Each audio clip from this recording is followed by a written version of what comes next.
Je bénis le Seigneur pour le privilège qu'il nous accorde ce matin de nous tenir dans sa glorieuse présence. Amen, amen. Je suis très content ce matin pour le privilège que le Seigneur nous accorde d'être là. Je rends des multiples actions de grâce à Dieu pour le souffle de vie. Nous étions à Kinshasa où nous avons passé pratiquement 3 semaines et le dimanche passé nous étions là. Nous avons commencé une série d'enseignements sur le thème « Pasteur, que dois-je faire pour entrer dans ma destinée » ou encore « Pasteur, que dois-je faire pour vivre ma destinée ?» Eh bien, le dimanche passé, j'avais introduit l'enseignement le mercredi et le vendredi. Nous avons donné quelques principes, quelques lois par la grâce de Dieu. Parce que nous devons savoir, nous avons comme texte de base le livre de Luc, chapitre 18, à partir du verset 15 au verset 18, je crois, par la grâce de Dieu. Et nous avons eu à dire que le Seigneur, le Dieu que nous servons, chaque opportunité, chaque circonstance qui s'est présentée devant lui, c'était pour le Seigneur l'occasion de présenter un enseignement. Car toute la réalité qui se présentait devant lui, cela l'inspirait. Étant le Dieu créateur, étant le Dieu omniscient, cela poussait le Seigneur à donner un enseignement. Et ici, dans la Bible, il nous est relaté qu'il y a des parents qui amenaient des petits-enfants auprès du Seigneur, et il se faisait que le disciple repoussait ces gens-là. Il le réprimandait en disant « Vous ne devez pas amener les petits-enfants ». Et c'est alors que le Seigneur a reproché le disciple en disant « Laissez les petits-enfants venir vers moi, car le royaume des cieux est pour ceux qui le ressemblent ». J'aimerais que nous puissions lire ce texte encore une fois, après quoi j'apporterai la parole de Dieu ce matin. Luc chapitre 18, à partir du verset 15 au verset 18. Merci. Bon, pour ceux qui sont encore assis, je vous prie de vous tenir debout. On va honorer la parole de Dieu. On peut lire ensemble 1, 2, 3, go. On lui amena aussi des petits-enfants afin qu'il les touchât. Mais le disciple, voyant cela, reprenait ceux qui les amenaient. Et Jésus les appela et dit, laissez venir à moi les petits-enfants et ne les en empêchez pas, car le royaume de Dieu est pour ceux qui leur ressemblent. Jésus le dit en vérité, quiconque ne recevra pas le royaume de Dieu comme un petit enfant n'y entrera point. Un chef l'interrogea, Jésus et dit, bon maître, que dois-je faire pour hériter la vie éternelle? Acclamons la parole du Seigneur et je nous prie de nous asseoir dans sa glorieuse présence. Que le Seigneur bénisse sa parole. Donc le dimanche passé, comme j'étais en train de le dire, nous voyons ces parents qui amenaient les enfants et les disciples. Ça a toujours été ainsi. Il y a des gens qui viennent à l'église assoiffés de la présence de Dieu. Ils ont besoin, quand ils voient l'onction de Dieu sur un oin, ils ont vraiment besoin de toucher le pasteur. Ils ont besoin que le pasteur leur impose les mains. Par moment, le protocole, vous devez être spirituel pour ne pas faire les choses comme vous le voulez ou comme ça vous les chante. Dans le sens où, quand l'onction de Dieu est là, Dieu déverse l'onction pour que l'onction bénisse le peuple. Dieu déverse l'onction pas pour le pasteur. Dieu ne déverse pas son onction seulement pour que cette onction nous donne de la sensation ou de l'effervescence. Mais l'onction de Dieu, quand elle est répandue par le Saint-Esprit, c'est pour résoudre le problème. Alléluia. Et ici, nous voyons le disciple qui était autour de Jésus. Ils faisaient leur travail. Et par moment, le protocole humain le principe, le discipline que nous mettions en place par moment, ça bloque le mouvement de Dieu, ça bloque l'écoulement de l'onction.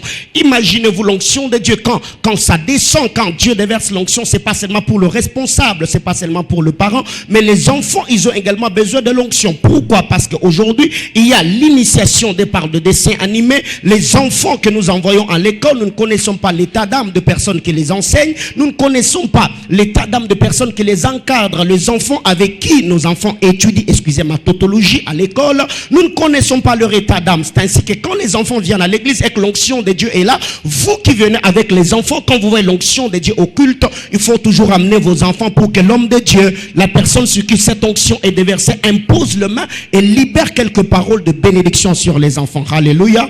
Parce que quand vous lisez la parole de Dieu, Jésus-Christ était encore un enfant. On a amené Jésus au temple pour que Siméon puisse le bénir. Siméon a béni Jésus et tout ce que Siméon avait déclaré sous l'onction du Saint-Esprit a eu son accomplissement dans la vie de notre bien-aimé Sauveur.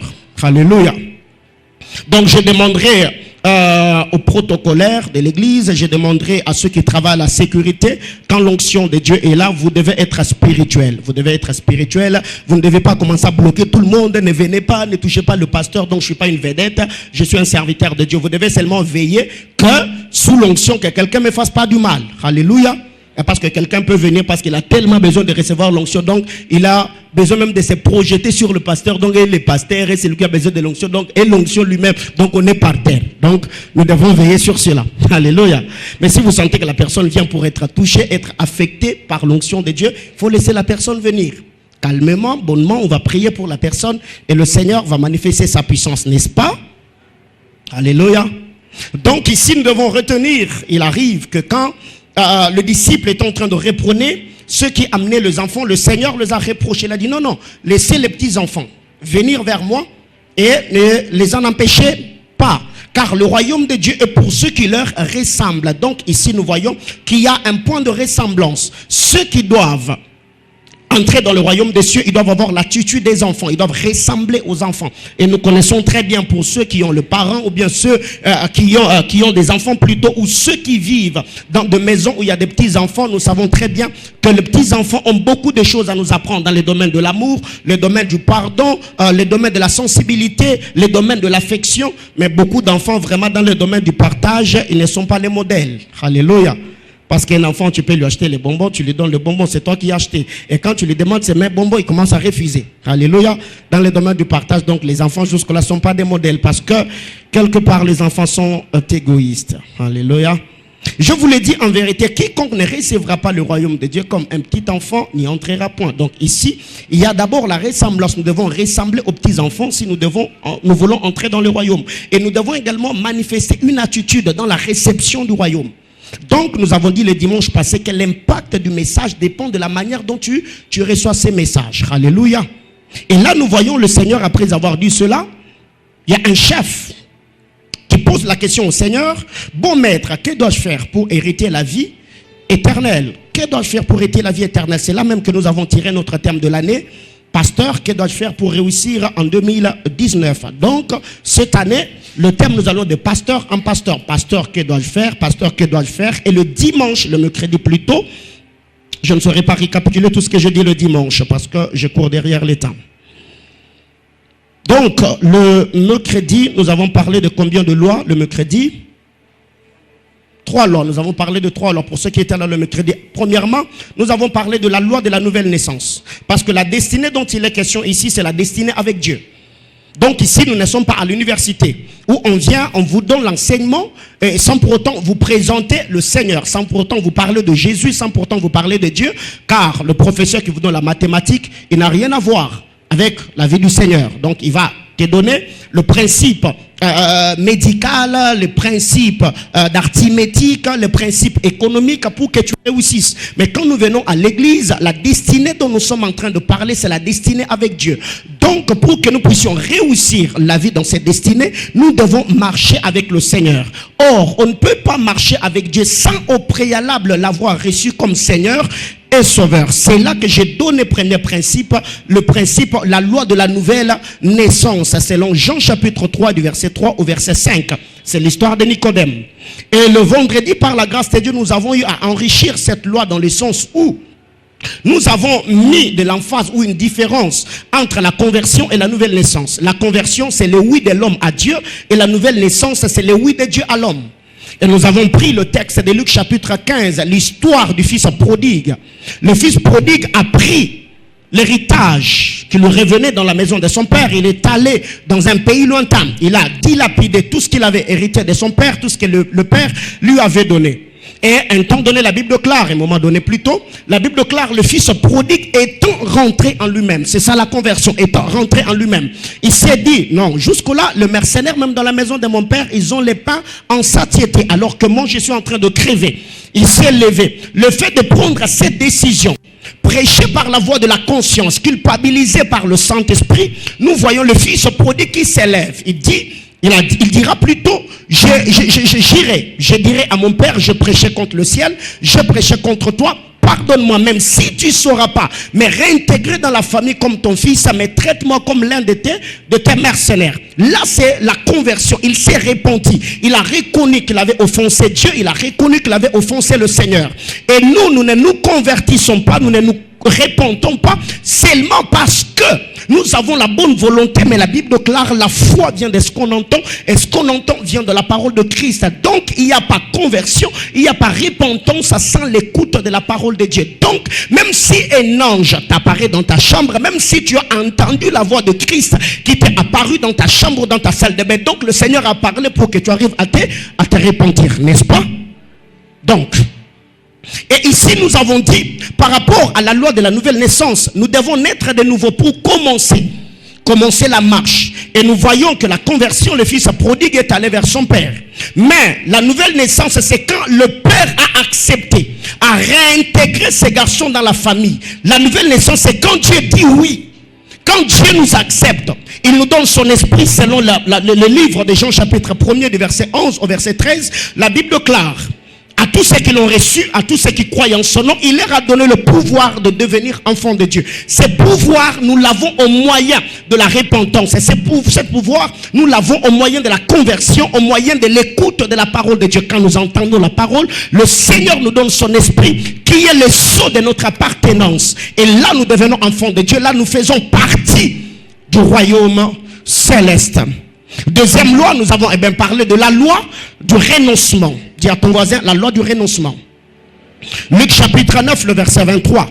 Luc chapitre 9, le verset 23, le Seigneur dira, si quelqu'un veut me suivre, qu'il renonce à lui-même, qu'il se charge de sa croix et qu'il me suive. Et ici, nous avons dit que le renoncement, ce n'est pas quelque chose qui nous amène à nous oublier, où tu ne te laves plus, tu brosses plus les dents, tu prends plus soin de toi-même. Pourquoi? Je me suis renoncé. Non.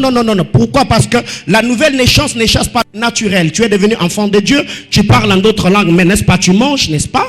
Tu as besoin de manger, tu as besoin de boire. Donc, naître de nouveau n'exclut pas ou ne chasse pas les naturels. Ce n'est pas parce que tu es devenu enfant de Dieu que tu n'as plus faim, que tu n'as plus soif. Non. Autrement dit, devenir enfant de Dieu n'est pas synonyme de devenir bête. Ce n'est pas synonyme de devenir idiot. Ou quand tu étais dans le monde, tu étais un garçon propre, tu étais une fille intelligente. Et quand tu donnes ta vie au Seigneur, tu commences à perdre l'accent, tu commences à perdre la rhétorique. Et tout se parle en d'autres langues. Ribro. Non, c'est pas ça. Donc renoncer, ça n'a rien à voir avec la vie que nous devons mener. Ça n'a rien à voir avec l'épanouissement. Donc renoncer, c'est abandonner toutes ces choses. Où l'apôtre Paul dira, ce qui était pour moi comme un gain, je le considère comme de la boue. Ça veut dire, tu sors de ton zone de confort, de toutes ces choses qui faisaient ta force. Peut-être tu es un bel homme, tu utilisais la beauté pour séduire. Tu es une belle fille, tu utilisais cette beauté pour gagner ta vie. Mais quand tu donnes ta vie au Seigneur, tu dois renoncer à toutes ces choses pour plaire au Seigneur. C'est là également l'accomplissement de Philippiens chapitre 2. Philippiens chapitre 2, c'est le modèle du renoncement. Le Seigneur qui était égal à Dieu, il n'a pas regardé cette gloire. Il a pris comme une poêle arrachée, il a pris la forme d'un serviteur, acceptant la mort, même la mort jusqu'à la croix. Donc nous devons renoncer. Et ces renoncements, nous ne devons pas le faire par nous-mêmes. Selon le texte de Jérémie, chapitre 13, je crois le verset 23, la Bible déclare, l'Éthiopien ne peut pas changer sa peau, le léopard ne peut pas changer son pelage. Pourquoi? Parce que la peau de l'Éthiopien n'est pas d'abord le phénotype, c'est d'abord le génotype. Alléluia. Donc la peau que tu as, tu n'as pas cette peau parce que tu l'as voulu. Non, ta peau est conditionnée par les génotypes. C'est dans ton sang. Donc, vouloir changer le pelage du léopard sans pour autant changer son sang, c'est une peine perdue.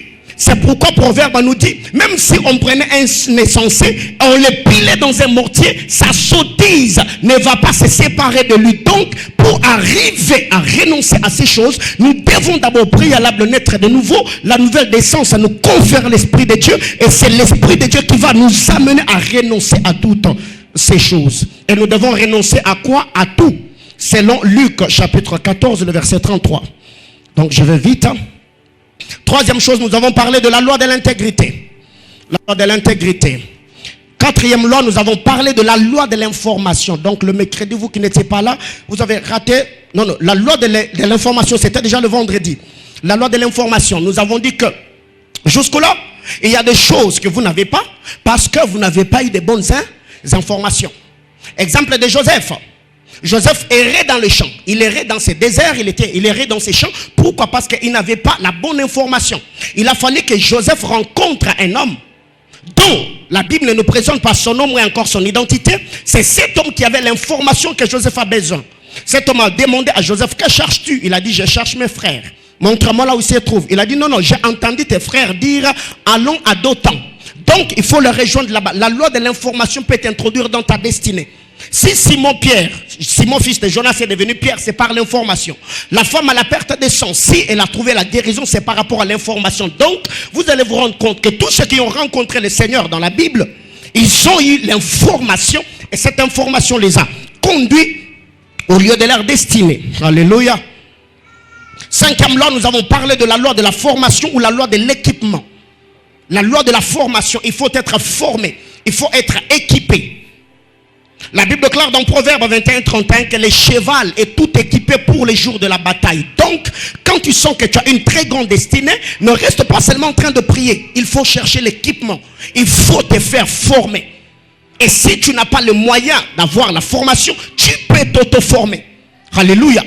Bien-aimé dans le Seigneur, aujourd'hui, YouTube, les réseaux sociaux, l'Internet peut t'aider. Tu peux télécharger des enseignements, télécharger des livres, télécharger des tutoriels. Ça va t'aider à te former, à te cultiver pour que tu aies la capacité de répondre ou le développement de ton potentiel, moins encore le renforcement de capacité.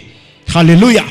La loi de la formation, il faut se faire former. C'est pourquoi 2 Pierre chapitre 1er du verset 3 au verset 7, la Bible déclare, à la foi ajoutée, à la connaissance ajoutée.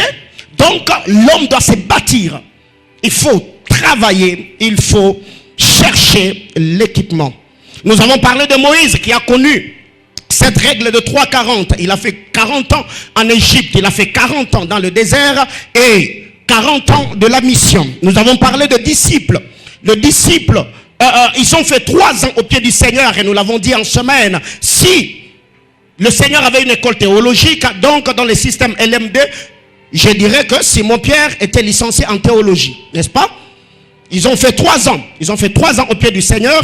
Ils ont eu la connaissance. Paul a fait beaucoup d'années au pied de Gamaliel. Esther était entre les mains de Hégaï. Daniel et ses compagnons pour servir dans le palais du roi. Il a fallu que ces hommes reçoivent l'équipement, reçoivent l'enseignement. Donc, il faut se former. Je suis votre pasteur, mais je suis en train de faire la théologie. Malgré que j'étais un bon prédicateur, mais je suis en train de travailler. Pourquoi? Parce qu'il a été dit, l'homme qui arrête d'apprendre, il a vieilli. Donc, il faut apprendre. Alléluia. Yes. Nous avons également parlé de la loi de la bonne compagnie. Pour entrer dans ta destinée, il faut être bien accompagné. 1 Samuel chapitre 9 du verset 6 au verset 8. C'est l'histoire de Saül, le fils de Kis. Il a cherché les ânes perdus, il n'a pas trouvé. Mais pour qu'il rencontre Samuel, il a fallu que le serviteur de Saül lui dise que je connais un homme dans cette ville, le prophète qui s'appelle le voyant Samuel. Et Saül, d'ailleurs, sur lui, il n'avait rien.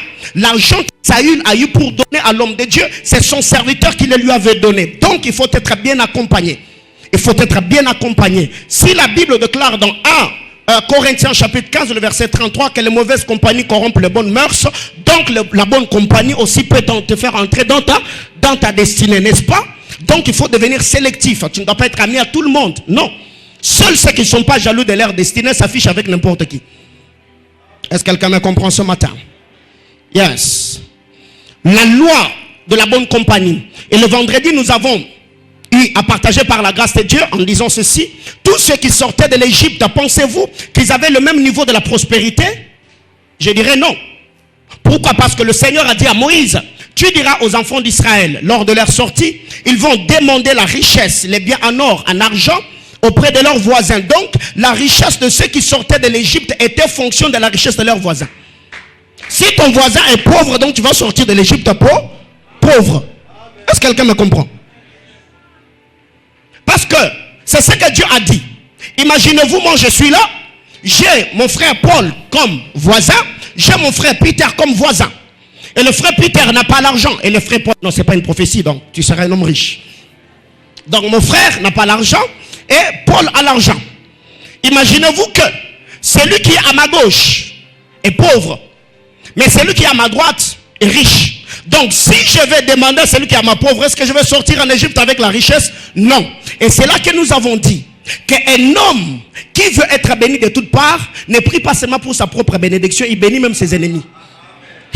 Est-ce que quelqu'un comprend de quoi je parle? Parce que la Bible déclare, quand l'Éternel approuve le voie d'un homme, il met même ses ennemis. Donc si tes ennemis sont riches et que l'Éternel approuve tes voies, même la richesse de tes ennemis sera ta richesse. Est-ce que quelqu'un comprend de quoi je parle ce matin? Donc c'est pourquoi ce matin, sous l'onction de l'Esprit, j'ai béni tes ennemis. J'ai béni tes voisins. J'ai béni tes collègues du service. J'ai béni tes relations. Au nom suprême de Jésus. Que quelqu'un me dise Amen. Et je vous ai dit que par la grâce de Dieu aujourd'hui, moi je suis en train de prier, je dis à Dieu: Seigneur, qu'aucune de mes relations ne soit improductive. Toutes mes relations doivent produire. Tous mes fils et mes filles dans la voie, vous devez produire. Donc aucun de vous ne sera stérile dans les domaines de la productivité. Est-ce que quelqu'un comprend de quoi je parle? Donc c'est ça. Il faut prier, il faut bénir ceux qui sont dans notre temps. Tu bénis ta femme, tu bénis tes enfants. Donc il faut que tu sois béni de tous côtés. Parce que si tu es entouré que de pauvres, même si tu as l'argent, donc tu finiras par t'appauvrir. Est-ce que quelqu'un comprend de quoi je parle? Il faut bénir même l'homme le plus méchant, il faut le bénir. Regarde, nous avons parlé de 7e loi, la loi de la connexion. Dis à ton voisin: la loi de la connexion. J'ai comme vraiment l'impression de reprêcher encore le message du vendredi, c'était super. La loi de la connexion. La loi de la connexion, nous avons parlé du texte encore de Joseph. Joseph, il a fallu qu'il rencontre cet homme, la loi de la connexion. Dieu l'a connecté. Pour que Saül devienne roi, Dieu l'a connecté à Samuel. Et nous avons beaucoup plus exploité le texte d'Abraham avec Melchisédek. Et il y avait beaucoup de choses que nous avons dit là. Je n'aimerais pas vraiment m'attarder sur ces choses parce que je cours derrière les temps. Et nous avons dit que dans chaque saison de la vie, le Seigneur met sur notre chemin des hommes providentiels. Alléluia. Les hommes providentiels. Les hommes providentiels. Donc ce sont des hommes qui ont une dotation céleste pour notre vie. Les hommes qui ont un mandat pour notre destinée. Et je crois que pour ta vie, le Seigneur m'a donné un mandat. Est-ce que quelqu'un comprend de quoi je parle? Donc j'ai un mandat pour ta vie. Donc comme je suis là, donc le Seigneur m'a oint pour parler sur toi. Le Seigneur m'a oint pour parler sur ta vie. C'est pourquoi je n'ai pas besoin de parler en d'autres langues pour bénir quelqu'un. Donc déjà ayant ce micro en main, je te déclare béni. Je déclare que la paix de Dieu soit ton partage. Que la guérison divine soit ton partage. Que le Seigneur te fasse prospérer de tous côtés. Que la rosée divine fructifie tous tes avoirs. Que Dieu te donne l'intelligence d'en haut. Que Dieu te système dans ta génération, qu'il te donne un témoignage éloquent, que le Dieu te donne une bénédiction fracassante, que les hommes envient l'onction de Dieu sur toi et que tu aies une autre accès à la poignée de gloire au nom suprême de Jésus. Que quelqu'un me dise Amen. Yes. Et le vendredi, nous l'avons dit qu'aussi longtemps que ta bénédiction n'est pas enviée, tu n'es pas encore béni. Alléluia. Aussi longtemps que les gens n'envient pas ce que tu n'es pas béni. Car quand Dieu bénit quelqu'un, la bénédiction crée des envies. Les gens ne vont pas t'envier pour te tuer, mais ils vont seulement envier pour devenir ce que tu es. Est-ce que quelqu'un comprend de quoi je parle? Donc une saison va s'ouvrir dans ta vie où les hommes envieront même naître dans ta famille, alors que toi-même avant, tu voulais même sortir de cette famille-là. Oh non, je suis en train de dire à quelqu'un, ta famille aura du poids à cause de toi. Il y a des gens qui vont désirer d'être dans ma famille parce que je suis un prédicateur.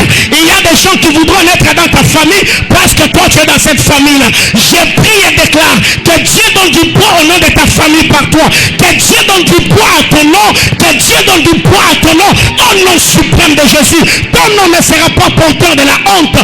Ton nom ne sera pas attaché à l'humiliation. Au nom suprême de Jésus. Que quelqu'un me dise Amen. Encore plus fort, Amen. Donc acclame le Seigneur. Oh my God. Bien-aimés dans le Seigneur, vous savez, par moments, il y a des choses que le Seigneur fait avec nous. Et je l'ai senti très fortement dans mon esprit. Le Seigneur est en train de me dire, à quelqu'un, dis à cette personne-là que je vais lui donner une bénédiction fracassante. Ouais. Oui, le Seigneur va le faire. Une bénédiction fracassante. Donc, vraiment, ça sera scandaleux. Vertigineux. Est-ce que quelqu'un comprend de quoi je parle? Le Seigneur va le faire. Donc, tu vois déjà quand tu dis Amen là, si tu étais là le vendredi, donc c'était super. Donc, si tu n'étais pas au culte du vendredi, tu peux acheter. Il y a le message qui était enregistré. Tu peux suivre le message sur Facebook Live. Donc, c'est formidable. Pour ce matin, 8e loi, dis à ton voisin la loi de la réflexion. À celui de ta gauche, à celui de ta droite, à celui de derrière, à celui de devant. Donc il y a déjà, même quand je dis à celui de ton voisin, lui regarde le pasteur. Dis à celui qui est à ta gauche, donc lui regarde le pasteur. À celui qui est derrière. Non, bouge ton voisin, dis-lui la loi de la réflexion. S'il dit rien, donc il ne veut pas réfléchir, dis-lui la loi de la réflexion. Proverbe chapitre 16, le verset 20. Proverbe 16, le 20e verset. La Bible déclare, c'est lui qui réfléchit sur les choses trouve le bonheur. Et celui qui se confie à l'Éternel est comment?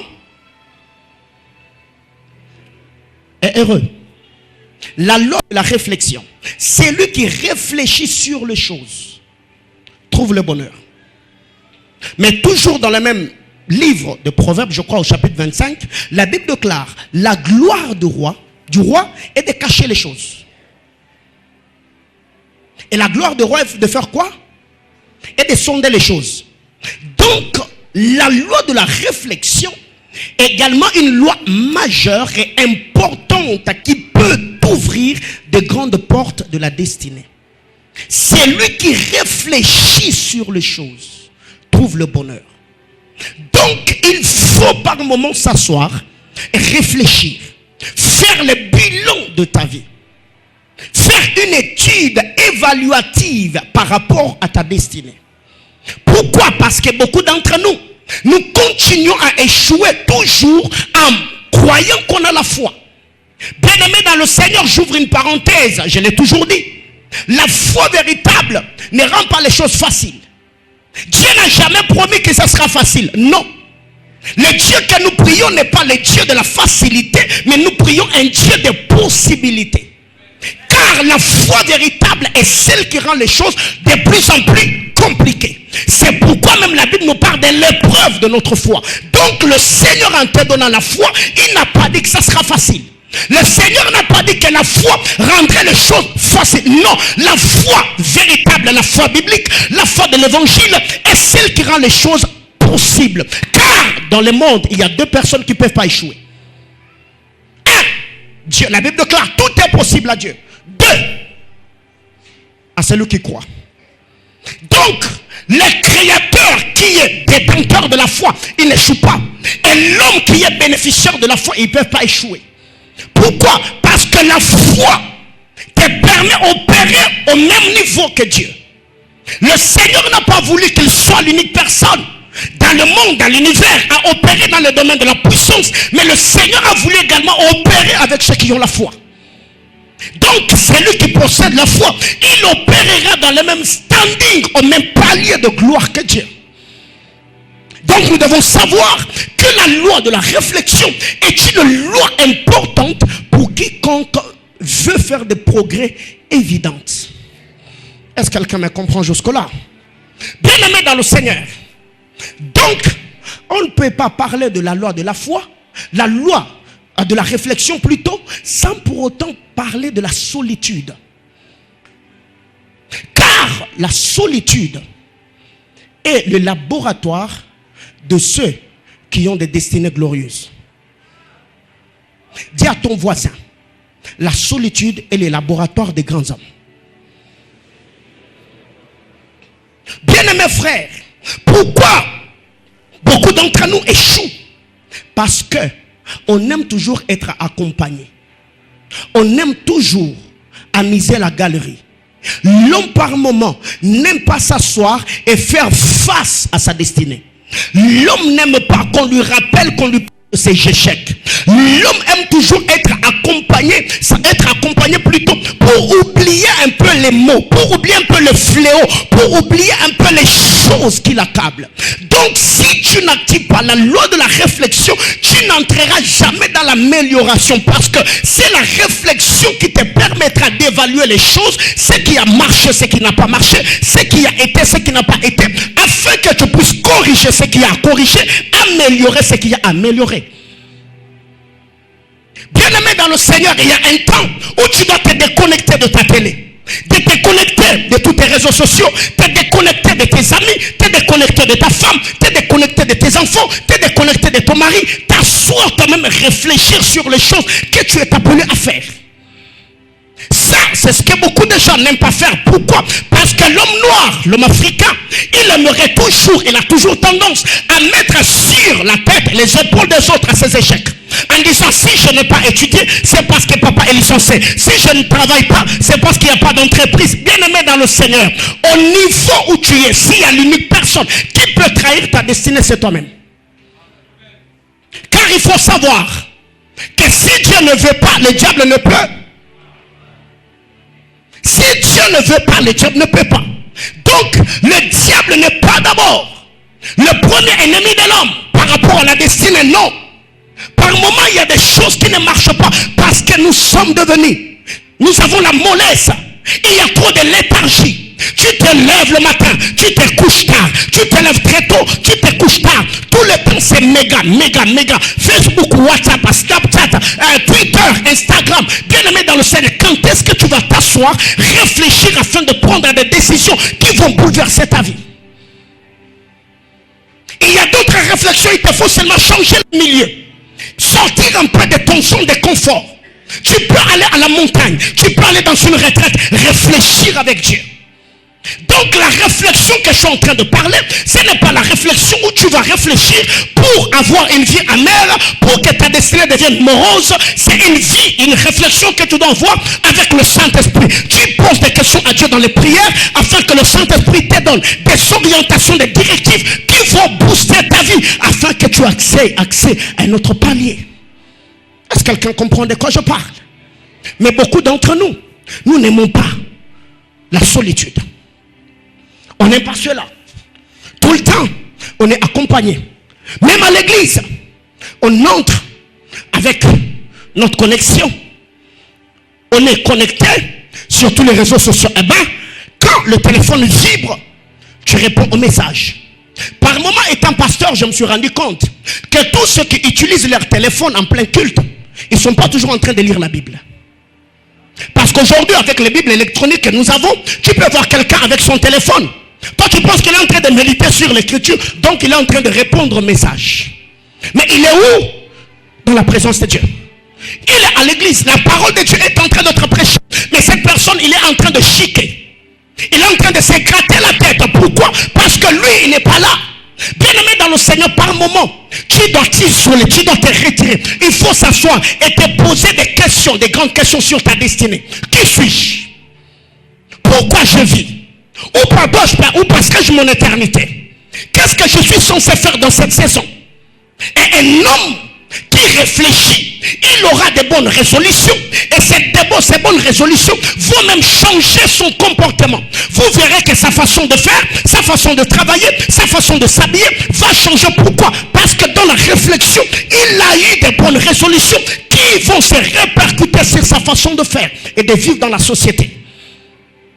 Bien-aimés frères, la Bible déclare, c'est lui qui réfléchit sur les choses trouve le bonheur.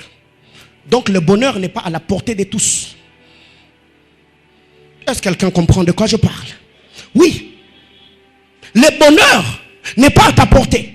Donc pour que tu trouves le bonheur, il faut réfléchir. Qu'est-ce que je dois faire? Qu'est-ce que je détiens comme potentiel? Pour que ce potentiel atteigne un autre niveau, qu'est-ce que je dois faire? Quel type de formation dois-je avoir? Quelles sont les promesses liées à ma vie? Bien aimé, il faut réfléchir. Il faut t'asseoir, réfléchir avec le Saint-Esprit. Il faut te connecter aux grands esprits, aux personnes qui ont plus d'expérience. Tu réfléchis avec eux. Tu poses des questions sur des choses que tu es censé faire. Et nous sommes là pour vous accompagner. Est-ce que quelqu'un peut me dire Amen? Et quand vous lisez la parole de Dieu dans Genèse chapitre 24, le verset 63, la Bible déclare le soir, Isaac sortit. Isaac sortit pour faire quoi? Pas pour prier. Isaac n'est pas sorti pour compter les bêtes qu'il y avait dans le troupeau. Isaac n'était pas sorti pour contempler les jeunes filles du quartier. Isaac n'était pas sorti pour parler ou saluer le voisin. La Bible déclare un soir qu'Isaac était sorti pour faire quoi? Pour méditer dans les champs. Il leva les yeux et regarda, et voici des chameaux arriver. Est-ce que quelqu'un comprend ce qui est écrit? Un soir. Donc la bonne réflexion pour Isaac, Isaac devait réfléchir le soir. Devait réfléchir le soir. Pourquoi? Parce que la journée, il vaguait peut-être à de multiples occupations. Et il est allé réfléchir où? Dans les champs. Bien aimé, par moment, même dans ta maison, même dans votre parcelle, vous devez avoir un coin où tu dois les soirs, tu prends ta chaise, tu mets là. Tu es seul. Face à ta destinée, tu réfléchis. Pourquoi? Parce qu'ici on parle de champs. Pourquoi? Parce que l'homme naturel aime vivre dans la nature. C'était dans le champ, il y avait de l'air frais. Il était là en train de méditer. Il méditait sur quoi? Peut-être sur la mort de Sarah, sa mère. Il méditait sur quoi? Peut-être sur sa destinée. Il méditait sur quoi? Peut-être sur son entreprise. Il méditait sur quoi? Je ne sais pas. Mais la Bible déclare, Isaac était là le soir dans les champs en train de méditer. Donc aujourd'hui, l'homme moderne s'est distrait partout. Tu as le téléphone. Et c'est pourquoi vous verrez qu'au temps de nos pères faisaient tout. Ils gagnaient leur vie très tôt. Pourquoi? Parce qu'ils n'avaient pas beaucoup de distractions comme nous aujourd'hui. Tu vois, même un jeune garçon, même les mégas qu'il a acheté, ce n'est pas son argent, c'est maman qui a donné. Mais il est déjà dans une relation de fiançailles. Il n'est même pas en mesure de s'acheter les mégas de 1000 francs. Quand est-ce que tu prendras des grandes décisions de ta vie? Si tu ne sais pas activer la loi de la réflexion, il faut t'asseoir. Même si ça va te faire mal, même si l'âge est avancé, il faut t'asseoir. Tu n'as pas besoin que quelqu'un d'autre te fasse asseoir pour te dire ce que tu es censé faire. Non, pose sur la question jusqu'à cet âge. Pourquoi je ne suis pas marié? Il faut prendre le tableau de ta vie parce que te poser des questions. Peut-être que si les hommes n'arrivent pas à te poser parce que tu es insolente, si tu ne trouves pas de travail, peut-être parce que tu n'es pas performante, il faut t'asseoir et réfléchir. Isaac était dans les champs en train de réfléchir. Et c'est en réfléchissant, la Bible déclare, il leva les yeux. Oh my God. Ça, c'est ce que j'aime. Pour que Isaac voie Rebecca, voie les chameaux qui venaient, il a fallu qu'il sorte de son zone de confort. La maison de... Il est sorti de ses zones de confort. Il est allé où? Dans les champs. Et en méditant, il a levé les yeux. Donc Isaac n'était pas en train de méditer les yeux fermés. Non. Par moment, il y a des gens, vous réfléchissez avec les yeux fermés. C'est pourquoi vous ne voyez pas beaucoup d'opportunités. Bien-aimés frères, combien de gens aujourd'hui sont morts dans des déserts, sont morts en pleine mer par des prophéties de pasteurs? J'aimerais ici vous dire, beaucoup d'immigration que nous voyons, les gens qui quittent de l'Orient vers l'Occident, les gens qui quittent de l'Est vers l'Ouest, tous ces gens et des prétendus chrétiens, ils quittent leur pays. Pourquoi? Parce que on pense que le bonheur se trouve qu'ailleurs. Bien aimé, qui t'a dit que voyager c'est une bénédiction? Qui t'a dit que le mariage est une bénédiction? Le mariage est une institution divine. Mais il y a des gens qui sont mariés mais qui sont malheureux. Est-ce que c'est une bénédiction pour une telle personne? Non. Donc le grand bonheur de la vie commence par la présence de Dieu. Pas par quelque chose. Non, c'est la présence de Dieu qui nous garantit le bonheur. C'est la présence de Dieu qui garantit la paix. C'est pourquoi le mercredi nous avons dit par la grâce de Dieu, il faut épouser un homme qui a rencontré Dieu avant de te rencontrer. Il faut épouser une femme qui a rencontré Dieu avant de te rencontrer. Quelqu'un n'a pas compris. Rentrons dans les jardins d'Éden. Dieu s'est arrangé afin qu'Adam, le premier homme, le rencontre avant de rencontrer Ève. Mais quand Dieu a voulu créer Ève, Dieu n'a pas permis qu'Adam soit là quand Dieu était en train de créer Ève. Sinon Adam allait commencer à corriger Dieu. Non Seigneur, moi j'aime pas ce type de nez, arrange un peu. Non, moi j'aime pas ce type de pied. Seigneur, arrange un peu les orteils. Mais qu'est-ce que Dieu fait? Le Seigneur a amené Adam dans un profond sommeil. Et qui Ève a rencontré en premier? Dieu. Adam a rencontré Dieu avant de rencontrer Ève. Ève a rencontré Dieu avant de rencontrer Adam. Donc dans ta vie, si tu veux te marier, marie-toi à un homme qui a rencontré Dieu avant de te rencontrer. Marie-toi à une femme qui a rencontré Dieu avant de te rencontrer. Sinon, bien aimé, tu vas bousiller ta destinée. Est-ce que quelqu'un comprend de quoi je parle? Donc c'est que nous devons retenir.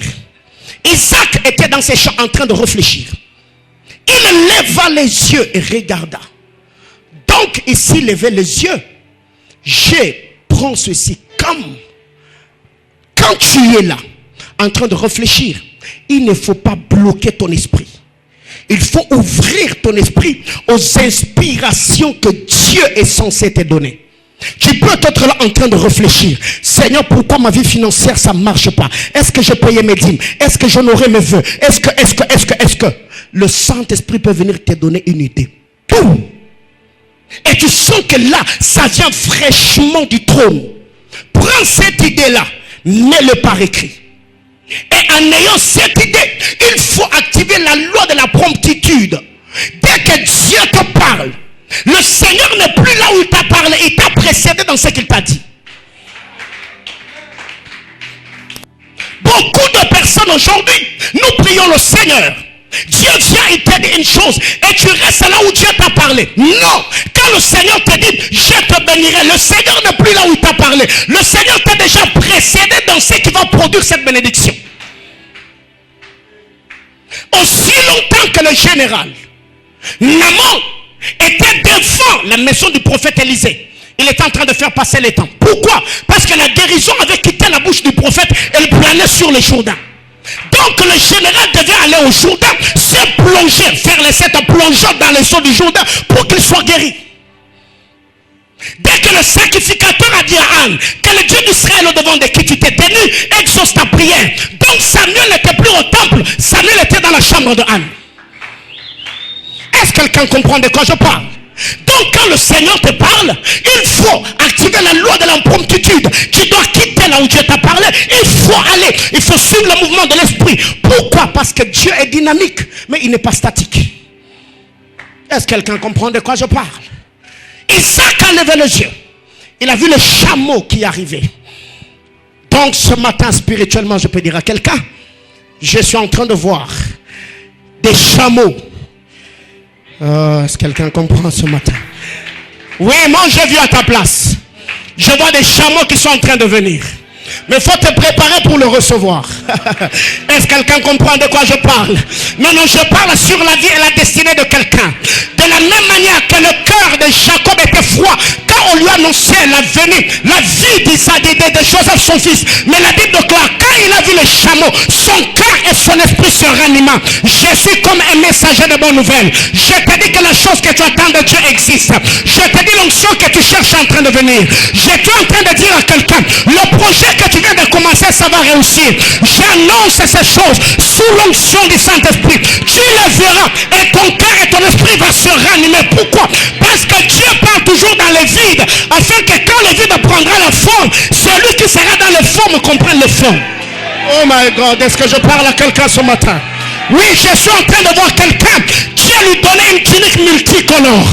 Je suis en train de voir sur quelqu'un une onction de distinction. Le Seigneur va t'amener. Tu seras distingué parmi plusieurs. Parce que l'onction du Seigneur amène la loi de la distinction. Je vois quelqu'un te tirer de la mêlée. Dieu te mettra à part. Il te donnera une tunique multicolore. Il te donnera un autre manteau de gloire. Et tu seras une référence matérielle didactique. Est-ce que quelqu'un peut me dire amen? Bien-aimés frères, donc quand nous venons au Seigneur, nous devons être flexibles. La Bible déclare vitesse. Donc il faut savoir ceci. La parole de Dieu court à la vitesse de Dieu. Oh my God. C'est pourquoi quand l'onction de Dieu tombe sur un homme, cette onction donnera à ces dernières une vitesse vertigineuse. C'est ainsi que tu peux avoir dans 5 ans, dans une année, les résultats que d'autres ont eu dans 5 ans. Pourquoi? Parce que la main de Dieu est sur toi. Est-ce que quelqu'un comprend de quoi je parle? Oui, le prophète Élie, il n'a pas commencé à courir. On met avec le char d'Akab, il était là, il était en train d'attendre que l'onction de Dieu descende. Je ne suis pas pressé. Je ne suis pas pressé, j'attends. Quand Dieu me dira go, oh my God, je ne vais pas courir seul. Je vais courir au rythme de Dieu. Je prendrai la vitesse de Dieu parce que la Bible déclare, les anges de Dieu, ils se déplacent comme l'éclair. Oh my God. Donc si tu as un talent, un potentiel, ce qui compte, ce n'est pas que tu commences à faire les choses. Non, attends une touche divine. Dis à ton voisin, attends une touche. Yes. Car il y a des gens que Jésus a touché mais qui voient les hommes comme des arbres.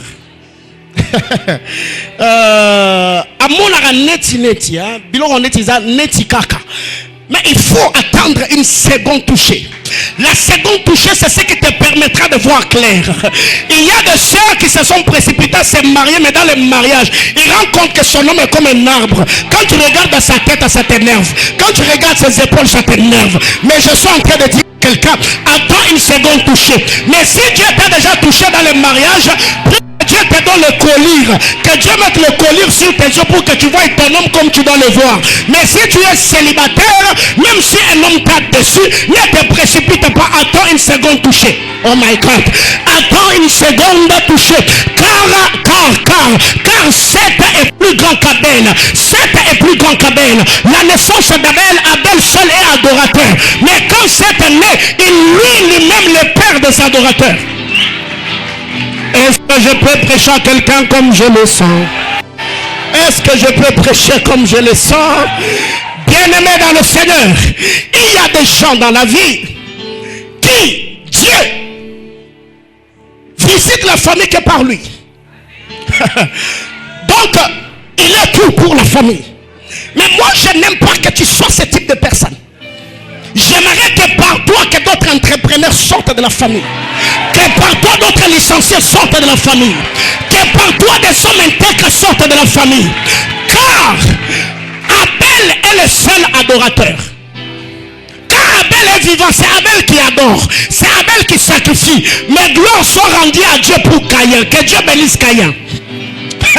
Je suis en train de dire à quelqu'un que Dieu bénisse les Juifs.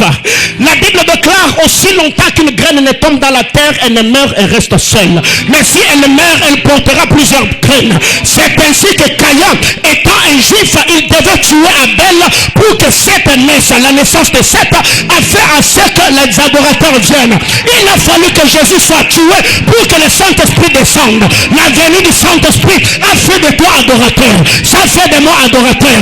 Donc je suis en train de dire à quelqu'un, l'onction que Dieu déverse sur toi, ça ne fait pas de toi millionnaire, mais ça fait de toi faiseur de roi.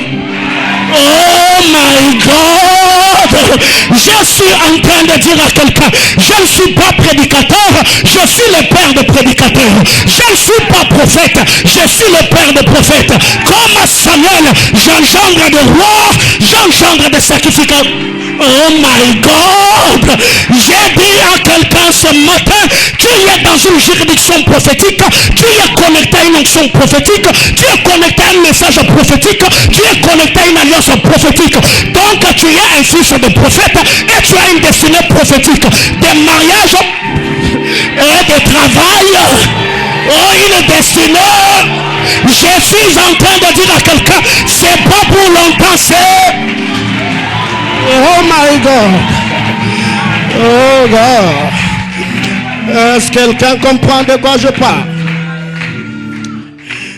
Donc j'étais en train de dire, non, reprends ta place s'il te plaît. Donc je suis en train de dire, quand Abel meurt,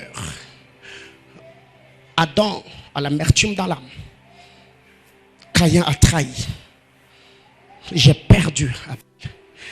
Quand le Seigneur meurt, Marie avait un cœur pincé, mais ne savait pas qu'il y a dans les Écritures un homme qui a dit, quand on a arrêté le Seigneur, vous ne savez pas que cet homme doit mourir pour que le peuple ne périsse pas. Donc les choses que tu es en train de vivre, le Seigneur permet que tu sois le prémisse des choses que Dieu veut faire dans ta famille. Oh, la Bible déclare, si les prémices sont bons, le reste le seront aussi. C'est ainsi que tu sens qu'il y a des crocs en jambes. Le diable t'attaque de toutes parts. Non, tu n'es pas un homme ordinaire. Si jusque-là tu te plains de ce qui t'arrive parce que tu te vois comme les hommes te voient, il faut commencer à te regarder avec les yeux de Dieu. Est-ce que quelqu'un comprend de quoi je parle? Donc, vous devez savoir que la grossesse d'un éléphant diffère de la grossesse d'un chat. Un chat peut mettre bas 8 chiots, mais un éléphant, la grossesse d'éléphant fait combien de mois? 12 mois, je crois bien 12 mois. Alors que le chat, portant sa grossesse, peut mettre bas 7, 8 chiots. Mais bien aimé, écoutez, quand l'éléphant met bas, le petit de l'éléphant, on l'appelle comment? Éléphanto. Donc quand l'éléphant met bas l'éléphanto, prenez tous les 8 chiots du champ et un seul éléphanto de l'éléphant, mettez toutes ces bêtes sur la balance. Vous allez comprendre que le chien n'a rien fait. Est-ce que quelqu'un comprend de quoi je parle? Prenez tous les chiots, faites-le passer dans un champ, vous allez comprendre. À part aboyer, ils n'ont rien d'autre. C'est ainsi qu'il y a des champs qui ont des onctions qui ressemblent aux onctions des champs. Je le dis de manière générale. Ça veut dire ce qu'un champ sait faire, c'est aboyer. Alléluia. Les champs aboient beaucoup, donc il y a des gens qui font du bruit. Beaucoup de bruit, mais quand vous allez dans le fond, il n'y a rien. Ils travaillent seulement la forme. Mais quand vous regardez dans le fond, il n'y a rien. Mais quand vous regardez la vie de l'éléphant et l'éléphanto, vous sentez que l'éléphant a enduré pendant 12 mois. Elle a gardé la grossesse. Mais elle ne porte pas 2 éléphantos, un seul éléphanto. Mais quand cet éléphanto vient au monde, elle pèse plus que tous les 8 chiots du champ. Je suis en train de dire à quelqu'un, si les autres ont commencé à travailler avant toi, bien aimé, laisse-le travailler. S'ils se sont mariés, laisse-le se marier. Il y a un temps, dis-toi, j'ai la grossesse de l'éléphanto, je prends le temps, je travaille. Quand je commencerai, oh my God. Est-ce que je parle à quelqu'un? Donc, ce qui compte, ce n'est pas la forme. Ce qui compte, c'est les fonds. Alléluia. Donc tu vois, jusque-là, plusieurs personnes te négligent parce qu'ils sont habitués qu'à la forme. Alors que toi, Dieu est en train d'investir dans le fond. C'est pourquoi beaucoup de gens sont en train de te mépriser parce qu'ils sont habitués à la forme. Bien aimé, écoutez, tous ceux qui mettent des costards sont pas riches. Oh my God. Le pauvre couvre sa pauvreté par les vêtements. Est-ce que quelqu'un comprend de quoi je parle? Le pauvre couvre sa pauvreté par les vêtements. Mais le riche n'a pas besoin de vêtements pour que tu saches qu'il est riche. Le riche est riche dans les actions. Le pauvre est pauvre dans les habits. Est-ce que quelqu'un comprend de quoi je parle? C'est pourquoi l'homme noir, il dépense beaucoup dans les habits. Alors que ceux qui ont la mentalité de la productivité ou de l'investissement, ils investissent leur argent pour que ça génère de l'argent.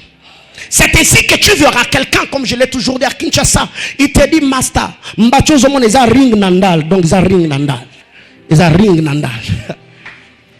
Et tu dis, mais cette chaussure que j'ai mis, c'est Jimmy Weston, triple semelle, Jimmy Weston. Mais tu sais que le Jimmy Weston, tu peux vendre le Jimmy Weston et acheter une parcelle et construire une maison. Mais pourquoi tu n'as pas acheté? Il te dit, c'est un ring nandal. Donc ring nandal, ça veut dire c'est une parcelle à bandal. Est-ce que quelqu'un comprend de quoi je parle? Ça, c'est la pauvreté. Mais un homme riche, il peut être en polo, en basket, en jeans, mais il pose des actes. Pourquoi? Parce que toute ta vie ne travaille que pas pour la forme, mais travaille pour le fond. Parce que même si tu as acheté une chaussure à $5000, ça va nous impressionner les premiers jours qu'on va te voir avec. Donc le lendemain, même si tu le mettais, ça ne va plus m'impressionner. Pourquoi? Parce que je l'ai déjà vu. C'est ainsi que plusieurs personnes sont toujours dans les Matuvi. Matuvi, est-ce que mon a qui est le rango? Est-ce que mon a qui est le rango? T'es sûr que mon a qui est ici? Alors que $5000, c'est un chiffre d'affaires. Est-ce que quelqu'un comprend de quoi je parle? Nous ne sommes pas dans les cultes des projets. Donc je ferme la parenthèse. 9e loi. Dis à ton voisin le respect de l'instruction. Le respect de l'instruction. Le respect de l'instruction est une loi majeure qui peut t'ouvrir les portes de la destinée. Esther chapitre 2.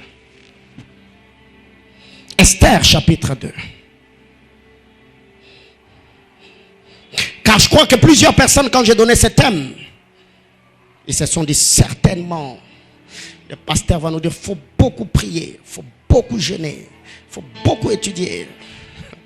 Tu t'attendais au travail. Il faut beaucoup, frère, il faut travailler pour entrer dans la destinée. Non, les choses que je suis en train de te dire, ce ne sont pas des révélations nouvelles, ce sont des choses que tu connais, mais que tu n'appliques pas. Esther chapitre 2 du verset 5 au verset 10, la Bible déclare: il y avait dans Suse, la capitale, un juif nommé Mardoché, fils de Jaïr, fils de Shimei, fils de Kis, homme de Benjamin, qui avait été emmené de Jérusalem parmi les captifs, déporté avec Jéconia, roi de Juda, par Nebuchadnezzar, roi de Babylone. Il élevait Adassa, qui était Esther, fille de son oncle, car elle n'avait ni père ni mère. La jeune fille était belle de taille et belle de figure. À la mort de son père et de sa mère, Mardoché l'avait adoptée pour fille. Lorsqu'on eut publié l'ordre du roi et son édit, et que grand nombre de jeunes filles furent rassemblées à Suse, la capitale, la surveillance d'Égaï, Esther fut aussi prise et conduite dans la maison du roi sous la surveillance d'Égaï, gardien de femmes. La jeune fille lui plut et trouva grâce devant lui. Il s'empressa de lui fournir les choses nécessaires pour sa toilette et pour sa subsistance. Lui donna cette jeune fille choisie dans la maison du roi et la plaça avec ces jeunes filles dans le meilleur appartement de la maison de femmes. Esther ne fit connaître ni son peuple, ni sa naissance, car Mardoché le lui avait défendu d'en parler.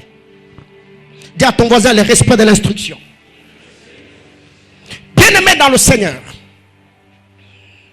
aujourd'hui je parle du respect de l'instruction.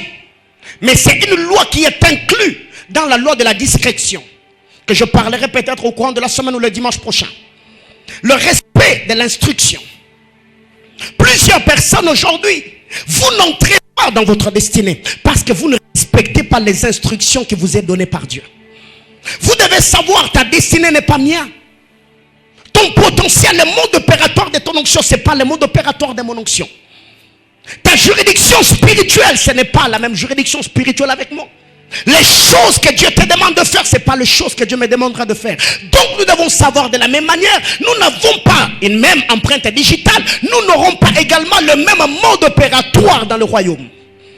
Ici, la Bible déclare Hadassa qui est Esther, elle était orpheline de père et de mère. Elle fut élevée par Mardochée son oncle. Elle était belle de détail et belle de figure, comme la Bible nous présente l'histoire d'Esther. Mais la Bible déclare quand elle fut prise, elle a respecté l'instruction que Mardochée son oncle lui avait donnée. Elle ne fit connaître ni son peuple ni sa naissance. Pourquoi? Parce que si Esther avait dit qu'elle était juive, on n'allait pas la prendre. Bien-aimé dans le Seigneur, il y a des choses que Dieu t'a dites. Au début de l'année, pendant Alpha 21, tu as prié, tu as jeûné, tu as cherché Dieu, tu étais dans une retraite. Toutes les révélations que Dieu t'a dites, qu'est-ce que tu en as fait? C'est ainsi que beaucoup d'entre nous aujourd'hui, après que Dieu t'ait parlé hier, tu dis encore aujourd'hui, Seigneur, parle-moi. C'est pourquoi plusieurs personnes, vous êtes dans ce que j'appelle le silence prophétique de Dieu. Pourquoi? Ce n'est pas parce que Dieu n'a pas besoin de parler, mais Dieu sent que vous êtes trop lent à comprendre. Le respect de l'instruction. Bien-aimé, écoutez, quand vous lisez la parole de Dieu, dans 2 Rois chapitre 4, l'histoire de la femme du fils de prophète, elle est allée voir Élisée. Élisée a dit à cette femme, va prendre les vases. Tu t'enfermeras dans ta maison, toi et tes enfants. Il faut fermer tous les trous qui sont sur la maison. Et tu commenceras à déverser cette huile dans les vases vides. Aussi longtemps que cette femme n'avait pas respecté l'instruction, les miracles n'allaient pas se produire. Donc le miracle est fonction de l'esprit, du respect, de l'instruction prophétique que Dieu t'a donnée. Bien-aimé dans le Seigneur, on ne peut pas avoir le respect de l'instruction divine sans pour autant avoir un cœur et un esprit obéissant. Beaucoup de choses Dieu t'a parlé. Le Seigneur t'a dit un bon nombre de choses. Fais ceci, fais cela. Tu as entendu Dieu distinctement, clairement, nettement. Mais as-tu mis en pratique ce que le Seigneur t'a demandé? Et quand ça ne marche pas, ça tombe sur la tête de l'église. Ça tombe sur la tête du pasteur. Pasteur, mais Dieu m'avait dit. Pasteur, Dieu m'avait dit. Il y a un frère qui m'avait prophétisé. Le frère de l'intercession m'avait dit. Mais oui, ils t'ont dit. Est-ce que tu as respecté ce qu'on t'avait dit? Plusieurs personnes, nous entendons. Nous écoutons le Seigneur nous dire. Fais ceci, fais cela. Mais quand on va faire, on essaie un peu d'ajouter. Comme si Dieu n'avait pas bien parlé. Bien-aimé frère, dis à ton voisin, respecte l'instruction. Esther était discrète. Elle n'a pas parlé ni de son peuple, ni de sa naissance. Non. Pourquoi? Parce qu'on a appelé les jeunes filles.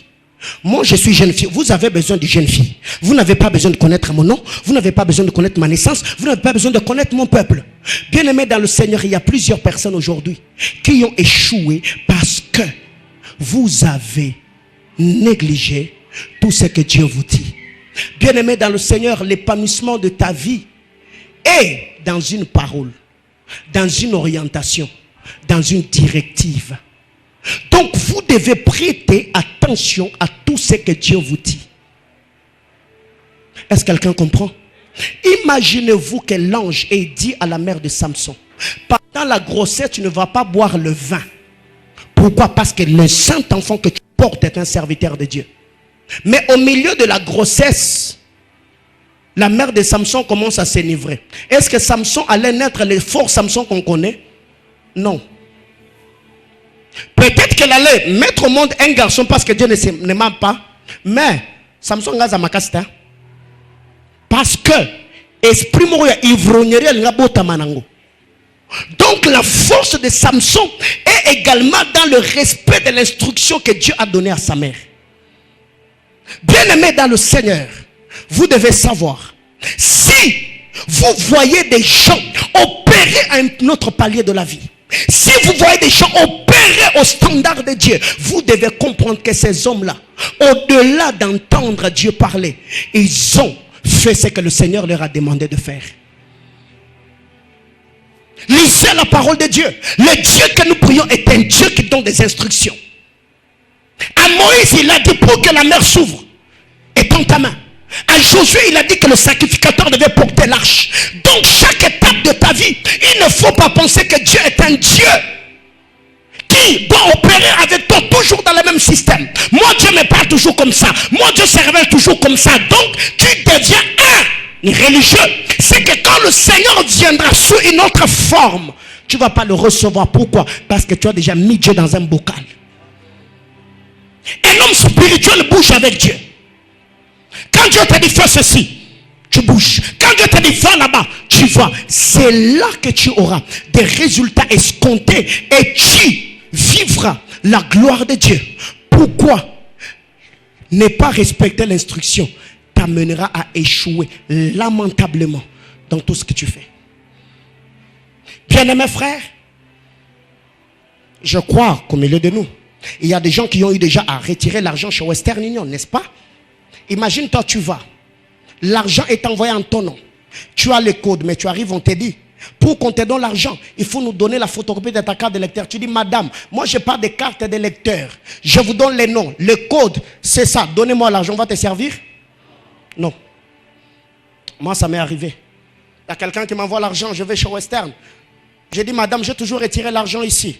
Est-ce que vous pouvez me servir? Il me dit, oui, pasteur, je sais que vous retirez l'argent ici, mais je n'ai pas confiance en vous. Je dis, non, madame, c'est mon nom. Il dit, oui. Vous devez me donner votre carte de lecteur. J'ai dit, non, j'ai perdu ma carte de lecteur. Il m'a dit, ok, donnez-moi même un passeport. J'ai dit, ok, pas de problème. Je rentre à la maison. Je prends mon ancien passeport. Je viens avec. Je dis, c'est mon passeport. Elle me dit, non, pas l'ancien passeport. Ah! Bien aimé, ça m'a tellement énervé. J'ai dit, madame, je viendrai demain. Je suis parti. Et jusqu'aujourd'hui, cet argent, je n'ai pas encore retiré. Pourquoi? Je me suis dit, mais cette dame, elle me connaît. Mais là, ce n'est pas problème de me connaître. Elle respecte des ordres qu'on a donnés au boulot. Parce qu'elle peut me servir. Mais elle m'a dit, si la hiérarchie, voyez que ton passeport est invalide, donc on va me blâmer. Mais beaucoup d'entre vous, vous dites, non, le Seigneur me connaît, je suis son enfant, je parle en d'autres langues, j'ai des prophéties, j'ai de l'onction. Eh bien, ça va commencer à fonctionner par enchantement. Non, il y a le respect des normes. Est-ce que quelqu'un comprend de quoi je parle? Bien aimé, je m'arrête là pour ce matin. Tu as l'onction de Dieu. Ok? Prends le sel. Prends du sucre. Prends le sel et mets dans l'eau. Commence à parler en d'autres langues. Ribro satanaba. Mama. Yakakakakakaka. L'eau salée deviendra l'eau sucrée. À moins que Dieu t'ait donné une onction particulière de changer l'eau en vin. Donc si le païen qui est païen met l'eau salée met du sel dans l'eau, il aura quelle eau? Salée. Si le chrétien rempli du Saint-Esprit parlant d'autres langues met du sel dans l'eau, il aura quel type d'eau? Le problème, ce n'est pas dans ta spiritualité. Le problème est dans le respect des principes. Est-ce que quelqu'un comprend? Oui. Ne pense pas que tu vas réussir dans la vie parce que tu parles en d'autres langues. Non. Bien aimé, si la prière suffisait pour que les gens réussissent, au Congo, on allait avoir des milliardaires. Est-ce que quelqu'un me comprend?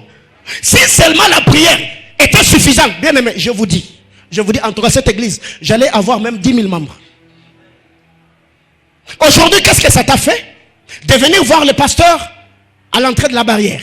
N'est pas, tu étais content? Tu viens là, je dis, sois les bienvenus. Ah oui, je vous observais. Tu vois que quand la personne venait, bon, il venait. Il voit le pasteur, tu sais même que la personne s'arrange. Je dis, bonjour ma soeur, entrez. Donc tu sens que la personne, pasteur m'a accueilli. N'est-ce pas? Est-ce que vous pensez que ça c'est le Saint-Esprit qui m'a dit tiens-toi à la porte? Non. C'est que si vous voulez avoir des résultats escomptés, commencez à respecter les principes. Parce que dans cette église, nous savons que chaque loi qui est activée incarne des conséquences. Tu as même oublié. Ça incarne des conséquences prédictives. Donc, si le chrétien, même le pasteur, l'archibishop, qui est la plus grande communauté au monde, prend les paniers et les jette dans l'air, il fera face à la loi de la gravité, la loi de la pesanteur. Si le païen, qui est 3 fois païen, prend le panier, laisse le panier dans le cerf, le panier va tomber au centre de la terre, même s'il est chrétien, même s'il est païen. Donc le problème, ce n'est pas ce que nous faisons. Le problème, c'est le respect des principes, le respect de lois. Bien-aimé dans le Seigneur, pasteur, que dois-je faire pour entrer dans ma destinée? J'ai parlé de combien de lois ce matin? 2 lois. Première loi.